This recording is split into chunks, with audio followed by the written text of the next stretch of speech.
Assalomu alaykum o'rtoqlar. Mana xudo xolasa navbatdagi kachollarimizni ham tayyor holatga keltirib oldik. Bu kacholimizni 200 metr kvadrat joyni asosan ko'mir va o'tinda qo'shimcha holatda gaz va elektr tokida isitib berish uchun mo'ljallab yasalgan. Kacholimizga ishlatilgan mahsulotlar bu 3 mm xanalitdagi rossiyskiy горячий list va 25 diametrdagi 3 stenkali rossiyskiy бесшовный turbalardan foydalangan holda yig'ib olganmiz. Kachollarimizning ko'rinishi mana shunaqa bo'ladi. Mana bu o'tin xonasi jarat bo'yni qo'yilgan. Bu eshikni issiqlik natijasida qizib ketishini oldini olish uchun va mana 25 diametrdagi rossiyskiy бесшовный turbalardan foydalangan holda kolosnik vazifasini bajaruvchi turbalar qo'yilgan. Bularning ichidan ham suv o'tadi. Va tepada papkalarimiz boshlanadi. O'tin xonasi mana shunaqa keng qilib yasalgan. Mana bu esa kacholimizning papkalarini vaqti bilan o'tin va ko'mirdan hosil bo'lgan nagarlardan tozalab turish uchun qo'yilgan joyi.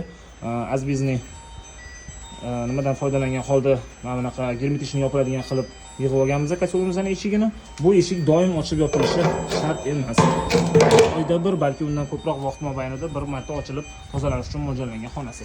Va eng pastda bu havo kirishini ta'minlaydigan xonamiz va garyotka qo'yib ham ishlatsa bo'ladigan joyi. Ya'ni kuldan vazifasini bajaruvchi va garyotka qo'yish uchun mo'ljallangan xonasi desa bo'ladi. Kacholimizning to'rtta tarafi ham buklangan bo'ladi.